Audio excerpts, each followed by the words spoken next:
ദൈവമേ, നീ മോശയ്ക്ക് മുൾപ്പടർപ്പിൽ വെളിപ്പെട്ട ദൈവമാണല്ലോ. Declared to Moses, I quote, മോശയ്ക്ക് വെളിപ്പെടുത്തി മോശയോട് സംസാരിച്ച ഒരു ദൈവമുണ്ടല്ലോ.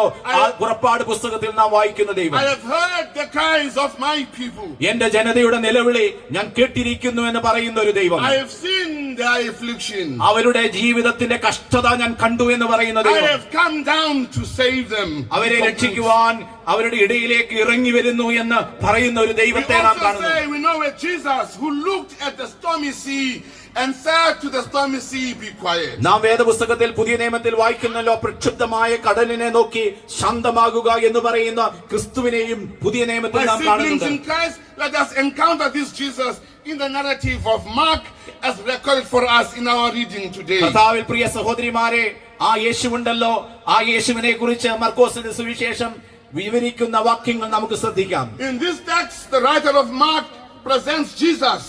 ഈ വേദഭാഗത്ത് മർക്കോസ് എന്ന സുവിശേഷകൻ യേശുക്രിസ്തുവിനെ ഇപ്രകാരമാണ് അടയാളപ്പെടുത്തുന്നത്. The Son of God is responding to that perennial and deep human need.